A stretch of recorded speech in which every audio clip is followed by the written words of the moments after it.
সময়টা শীতের শুরু। বাইরে অন্ধকার আরো বেশ ঝাঁকিয়ে পড়েছে। চারিদিকে হালকা কুয়াশাচ্ছন্ন। রাতে খাওয়ার এঁটো বাসনগুলো তো মাজতে হবে, কিন্তু এত রাতে আবার পুকুর পাড় অব্দি যেতে হবে? মহিলাটি হাতে কিছু এঁটো বাসন নিয়ে ঘরের বাইরে বেরিয়ে চলতে থাকে পুকুর ঘাটের দিকে। কিছুটা দূর যেতেই রাস্তার এক কোণে তার চোখে পড়ে পুরনো একটি কুয়ো। এই কুয়াটার কথাই তো ভুলেই গিয়েছিলাম, কিন্তু আমি এখানে বের হয়ে আসার পর থেকেই শুনছি গ্রামে কুয়ো কেউ ব্যবহার করে না। এটা নাকি অশুভ। কুয়ো আবার অশুভ হয় নাকি? ধুর, কি সব কথাবার্তা! আর রাতের বেলা তো কেউ দেখছে না, কটাই তো মাত্র বাসন মেজে চটপট চলে যায়। সে নিজের ভাবনা মতোই এগিয়ে গেল কুয়োটার দিকে। বাহ, বেশ ভালোই হয়েছে। একটা বালতিও রাখা আছে দেখছি, আর তাতে আবার দড়িও বাঁধা। ওটা দিয়ে জল তুলে বাসনগুলো মেজে নিতে হবে, সুবিধেই হবে তাহলে। কুয়োটার সামনে গিয়ে সে দেখে সেখানে রাখা বালতিটা বেশ পুরনো, আর তার যে ব্যবহার দীর্ঘদিন হয় না তারও ছাপ পুরো স্পষ্ট। এঁটো বাসনগুলো নিচে নামিয়ে রেখে সে বালতিটা কুয়োর ভিতরে ফেললো। লোহার বালতিটা এক কোণে হাত লেগে মহিলাটির হাতটা একটু কেটে গেল। টুপ করে কয়েক ফোঁটা রক্ত কুয়োর ভিতরে পড়লো। উফ, বালতির কোনাটা ফাটা ছিল, ওখানে লেগে হাতটা কেটে গেল। বালতিটা কুয়োর ভেতরে ফেরার অনেকটা সময় পরে আওয়াজ হলো।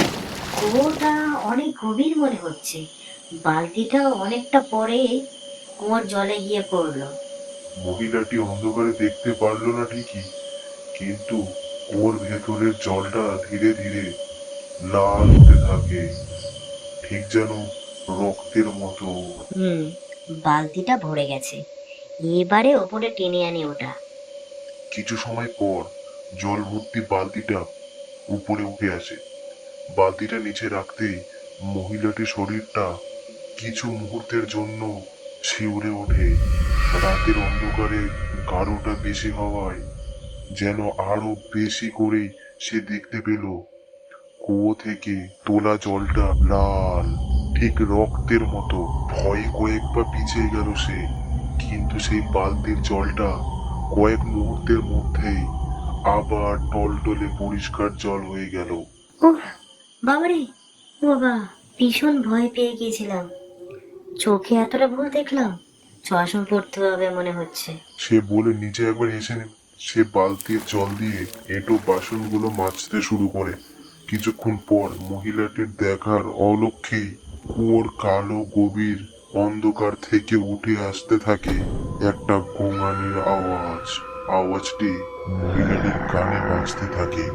এদিকে ওদিকে তাকিয়ে আওয়াজের উৎসটা বোঝার চেষ্টা করে সে, কিন্তু কিন্তু সে বুঝতে পারে না কি বীভৎস সাউন্ড।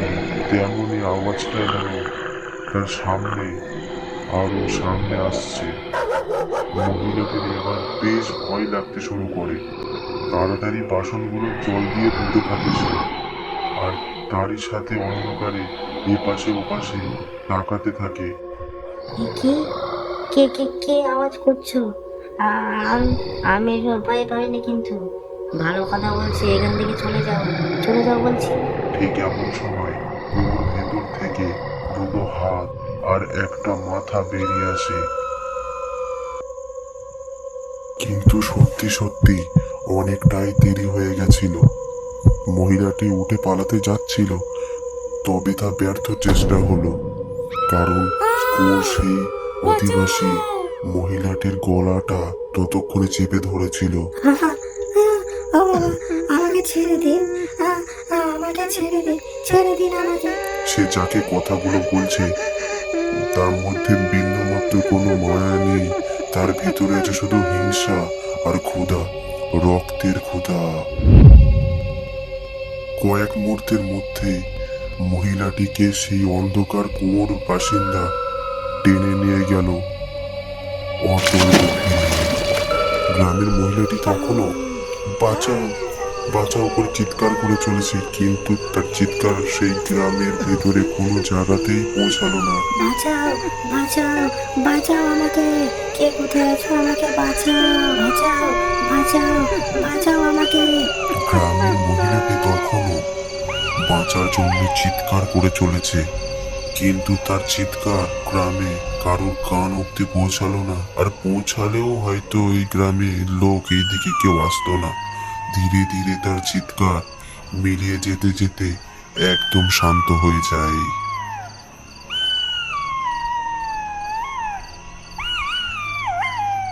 পরের দিন সন্ধ্যাবেলায় গ্রামের কিছু মানুষ চিন্তিত মুখে চায়ের দোকানে বসে আছে। ইস, হারাধনের বউটা কি বাজেভাবে মরলো। যা বলেছ, রোজকারের মতো এটো বাসনগুলো মাজতে গেছিল, অনেকটা সময় হয়ে গেল তাও ফিরছে না দেখে হারাধন খুঁজতে বেরোয়। আর খুঁজতে খুঁজতে ওই অভিশপ্ত কুয়োর কাছে গিয়ে সে দেখে বাসনগুলো এদিক ওদিকে ছড়িয়ে পড়ে আছে, আর চারিপাশে যা চাপ চাপ রক্ত। তখন সাথে সাথে গ্রামের সবাইকে খবর দেয় সে। সকালে পুলিশ এসে খুঁজে দেহ পায়নি, আর পাওয়ার তো কথাই নয়, ওটা যে মৃত্যু বুড়ির পথ, ওখানে হারিয়ে গেলে আর কেউ ফিরতে পারে না। বেচারি মেয়েটা যদি জানতো কুয়োটার নিচে কি ভয়ঙ্কর জিনিস আছে, তাহলে আর যেতই না। হারাধন নাকি বিয়ের পর পর বউকে সবটা বলে রেখেছিল, কিন্তু হয়তো সে মানেনি, তাই সেই মাসুল দিতে হলে তার প্রাণটা দিয়ে। এতদিন তো সব শান্ত ছিল, এখন আবার সে জেগে উঠেছে। এই গ্রামের সব থেকে বড় অভিশাপ হলো এটা। এখন তো গ্রামে আরো বেশি সাবধান করতে হবে। তা তো হবে না, রাতে আর তার কথা বলবো না। যা বলেছ, এই তার বিষয় নিয়ে আর কথা না বলাই ভালো। আর রাত 8টাও বাজে, আর দেরি নয়, চলো বাড়িতে ফেরা যাক। ভোলা, তুইও দোকানটা তাড়াতাড়ি বন্ধ করে দিয়ে চলে যা। বিপদ এখন চারিদিকে ঘুরছে রাতের অন্ধকারে। দুটি লোকের কথা শুনে চায়ের দোকানদার ভোলাও মাথা নেড়ে সম্মতি জানায়। গ্রামের চারিপাশ কিছু সময়ের মধ্যে শুনশান হয়ে যায়। দেখলে যেন মনে হবে গভীর রাত। সেই কুয়োর উপরে বসে থাকতে দেখা যাচ্ছে একটা কালো ছায়াকে। দূরের জঙ্গল থেকে শোনা যাচ্ছে শেয়ালের করুণ কান্না, যেন সেও বুঝতে পারছে রাতের অন্ধকারের মাঝেও লুকিয়ে আছে এক ভয়ঙ্কর বিপদ, যার মুখোমুখি হলে মৃত্যু।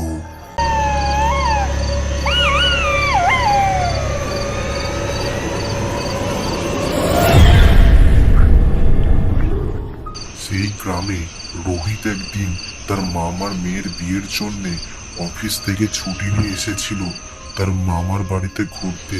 আরে, চারিদিকে এত নিস্তব্ধ কেন? ভ্যানও দেখছি না যে। কিভাবে যাব এতটা পথ? কি আর করার, দেখি দেখি বাবা। একটু হেঁটে সামনের দিকে কোনো ভ্যান বা রিক্সা পাওয়া যায় কিনা এই বলে সে হাঁটতে শুরু করলো। কিছুটা দূর হাঁটতে হাঁটতে সে দেখলো একটি চায়ের দোকান। চায়ের দোকানে কোনো লোক দেখছি না। এর আগে যখন এখানে এসেছিলাম তখন কত লোক বসে থাকতো, চা খেত। আজকে এখানে কোনো লোক দেখছি না। গ্রামে মনে হয় কোনো অনুষ্ঠান আছে। এই বলে সে কিছুক্ষণ দোকানটার দিকে দাঁড়িয়ে থাকার পর সে চলতে শুরু করলো তার মামার বাড়ির দিকে। চারিদিকে কুয়াশাচ্ছন্ন এবং শেয়ালের ডাক। তখন রাত 8টা বাজে। রোহিত আরো কিছুটা হাঁটার পর সে পৌঁছালো মৃত্যুপুরীর পথ, মানে সেই ভয়ঙ্কর কুয়োটার কাছে। কুয়োটা অতিক্রম করতেই যাচ্ছিল, তখন যেন তার মনে হলো সেই কুয়োটার পাশে যেন কেউ একজন বসে আছে। রোহিত সেদিকে তাকিয়ে দেখে একটি মেয়ে হাঁটুর মধ্যে মাথা গুজে বসে আছে। মুখটা ঠিক বোঝা যাচ্ছে না। রোহিত বেশ অবাক হলো এটা দেখে, আর সেটা হওয়াটাও স্বাভাবিক। রোহিত এগিয়ে গেল সেই দিকে। যেখানে রাতে বাইরে অন্ধকারে একটাও মানুষকে দেখলাম না, সেখানে আপনি এখানে একা এখানে বসে? রোহিত আরেকটি বিষয় খেয়াল করলো, মেয়েটার শরীর পুরো ভেজা। এমন রাতে ভেজা শরীর নিয়ে এত রাতে বসেই বা কিভাবে আছে? রোহিতের মনে প্রশ্ন এলো। আপনার শরীর তো ভিজে আছে। রোহিত জিজ্ঞাসা করলো, কিন্তু সেই মেয়েটির কাছ থেকে কোনো উত্তর আসলো না। রোহিত সেই মেয়েটির শরীরে হাত রাখে। নিমেষেই তার গায়ের থেকে হাত সরিয়ে নেয়। তার শরীরটা খুব ঠান্ডা। মেয়েটি ধীরে ধীরে মুখ তোলে। তার মুখটা দেখে রোহিত 3-4 পা পিছিয়ে যায়। মুখটা কি ভীষণ ভয়ঙ্কর। চোখ দুটি লাল। মুখের বিভিন্ন জায়গা থেকে চামড়া খসে গেছে, রক্ত বার হচ্ছে। রোহিতের দিকে হাত বাড়িয়ে দিয়ে যেন সে রোহিতকে ডাকছে। রোহিতের মনে আর বিন্দুমাত্র সংশয়ের অবকাশ থাকে না যে এটা একটা ডাইনি। রোহিত আর এক মুহূর্ত সময় নষ্ট না করে পিছনের দিকে মুখ করে ছুটতে শুরু করে। গায়ের সমস্ত দিকে শক্তি নিয়ে যতটা জোরে ছোটা যায় ততটা জোরে সে ছুটছে। ছুটতে ছুটতে সে মামার বাড়ির সামনে এসে মাটিতে বসে হাঁপাতে থাকে। তার শরীর দরদর করে ঘামছে। মামার বাড়িতে আলো জ্বলছে ঠিকই, কিন্তু বাড়ির বাইরে একটাও লোক নেই। সবাই ঘরের ভেতরে ঢুকে আছে। কিছুটা সময় জিরিয়ে নিয়ে সে ঘরে ঢোকে। সবাই তো ওর কথা শুনে ভীত হয়ে পড়ে। রোহিত যে আজকে আসবে সেটা কাউকে কিছু না জানানোর জন্য বাড়ির লোকের কাছে বেশ খানিকটা বকাও তার জুটলো। বিশেষ করে রোহিতের মা ছেলের কথা শুনে তো কেঁদেই ফেললো। আহ মা, কাঁদছো কেন? তো আমার আশীর্বাদ থাকতে আমার কিছু হবে নাকি? কিচ্ছু হবে না। দিন 3 আগে গ্রামে কি হয়েছে সেটাও সে মামার বাড়ির সবার কাছে শুনলো। আর এই কারণে ইছাপুর গ্রামে চারিদিকে সন্ধে রাত্রেই নিশুতিতে পরিণত হয়েছে। ধীরে ধীরে এই সমস্ত কিছু বিয়ে বাড়ির খুশিতে শান্ত হয়ে যায়। তবে রোহিতের মনে অনেক প্রশ্ন থেকে যায়, আর এই প্রশ্নগুলির উত্তর সে খুঁজে পায় দাদুর কাছে পুরো ঘটনাটা শোনার পর। আজ থেকে বেশ কিছু বছর আগে নয়না তার স্বামী আর তার মেয়েকে নিয়ে এই ইছাপুর গ্রামের শেষে থাকতো। তারা পেশায় ডোম। শ্মশান ঘাটে মৃতদেহ উড়িয়ে কোনো রকম তাদের সংসার চলতো। কিন্তু হঠাৎ একদিন এক বদ দুর্ঘটনাতে তার স্বামী মারা যায়। মারা যাওয়ার পর নয়না বাঁশের বেত দিয়ে জিনিসপত্র তৈরি করে দিন কাটাতো। নিচু জাতের হওয়ার জন্য গ্রামের মানুষ কেউই তাদের সঙ্গে ভালো ব্যবহার করতো না। কিন্তু মানুষ মারা গেলে নয়নার মতো মানুষেরা না থাকলে যে কি হতো সেটা কিন্তু কেউ ভেবেও দেখতো না। একবার নয়নার মেয়ের ভীষণ বেশি শরীর খারাপ করলো। এখন যাই তখন যাই অবস্থা। হাসপাতালেও ভর্তি নিল না এবং ডাক্তারও বাড়ি এলো না। নয়নার মেয়ের শরীরে ভীষণ জ্বর। মা, মা, আমার আমার না ভীষণ ভীষণ জল তেষ্টা পেয়েছে মা। দাঁড়া মা, এক্ষুনি দিচ্ছি। নয়না মাটির কলসি থেকে জল আনতে গিয়ে দেখে এক ফোঁটাও জল নেই। নয়না মেয়ের মাথার কাছে সেই আগের রাত থেকে নিদ্রাহীন চোখে ঠায় হয়ে বসে আছে। তাই পুকুর থেকে জল অবধি ভরিয়ে আনতে পারেনি। আজকেই তো জল আনতে ভুলে গেছি। মেয়েটা জলের ঘরে আবার জল চাই। পুকুর বাড়ি থেকে অনেকটাই দূরে। অতটা যেতে অনেক সময় লেগে যাবে।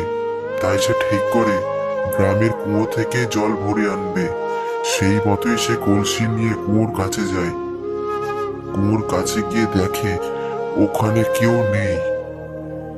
বালতি দিয়ে কুয়ো থেকে জল তুলে যেই না কলসিতে ভরতে যাবে তখনই কিছু গ্রামের মানুষ সেখানে চলে আসে। সবাই নয়নাকে বলে, নিচু জাতের মেয়ে হয়ে এত বড় সাহস তোর! আমরা যে কুয়োর থেকে জল খাই সেখান থেকে তুই জল নিস? ভুল হয়ে গেছে গো, ভুল হয়ে গেছে। আর কোনোদিনও হবে না। আসলে আমার মেয়েটা খুব জল তেষ্টা পেয়েছে, কষ্ট পাচ্ছে। পুকুর অব্দি যেতে গেলে অনেকটা সময় লাগবে, তাই এখান থেকে জল নিচ্ছিলাম। আমাকে এবারে যেতে দাও। মানুষ উঁচু নিচু জাত নিয়ে এতটাই মত্ত ছিল যে পঞ্চায়েতের প্রধান না আসা অব্দি তাকে ওখানেই আটকে রাখা হয়। এমনকি পরেও কুয়োর থেকে জল তোলার অপরাধে ওর মুখে কালি মাখিয়ে দেওয়া হয়। শেষ অবধি পুকুর থেকে জল নিয়ে যখন নয়না বাড়িতে ফেরে তখন সত্যিই অনেকটাই দেরি হয়ে গেছিল। মৃত্যু শয্যায় মেয়েটি জল খেতে চেয়েছিল, সেইটুকু সে পায়নি। জল না পেয়ে মৃত্যু যন্ত্রণায় ছটফট করতে করতে সে মারা গেছে। মৃত মেয়েকে দেখে নয়নাও অস্বাভাবিক আচরণ করতে থাকে। মেয়েকে কোলে করে নিয়ে পৌঁছায় সেই কুয়োর সামনে। গ্রামের মানুষ তখনও সেখানেই ছিল। যে আমাদের সৃষ্টি করেছে সেই যখন আমাদের আলাদা করে রে, তোমরা মানুষেরা নিজেদের বড় দেখানোর জন্য উঁচু নিচু জাত করে ভেদাভেদ তৈরি করেছ। আজ আমার মেয়ে যখন তোমাদের জন্য মারা গিয়েছে, এক ফোঁটাও জল পেল না, ঠিক তেমনই আমি অভিশাপ দিচ্ছি। আজ থেকে তোমরাও এই কুয়োর জল কোনো দিনও খেতে পারবে না, কোনো দিনও এই কুয়োর জল খেতে পারবে না। এই বলে সে চোখের সামনে মেয়েকে কোলে নিয়ে নয়না কুয়োতে ঝাঁপিয়ে পড়ে। সবাই ধর ধর করে চিৎকার করে ছুটে যায়, কিন্তু কিছুই হয় না। এমনকি অনেক খুঁজেও নয়না আর ওর মেয়ের মৃতদেহ খুঁজে পাওয়া যায়নি। এরপর থেকে ওই কুয়ো থেকে যে জল ব্যবহার করেছে সেই মরেছে। যে কুয়োর জলের জন্য গ্রামের সবাই নয়নাকে অপদস্থ করেছিল, সেই কুয়োর জল ব্যবহার করা গ্রামবাসীরা বন্ধ করে দিয়েছে চিরতরে। রাতের বেলা ওই কুয়োর পাশ দিয়ে এলে অনেকেই নয়নার অতৃপ্ত আত্মার দেখা পায়। সব শোনার পর রোহিতের নয়না আর তার মেয়ের প্রতি মায়া তথা ভালোবাসা আর ইচ্ছাপুর গ্রামবাসীদের উপরে তীব্র বিরক্তি তথা বিদ্বেষ তৈরি হয়। কবে যে মানুষের মধ্যে এই জাতপাত উঁচু নিচ এইসব ধারণা দূর হবে কে জানে। তো বন্ধুরা, এই ছিল আমাদের গল্প। এমন গল্প পেতে আমাদের চ্যানেলটিকে সাবস্ক্রাইব করে রাখুন। ধন্যবাদ সবাইকে।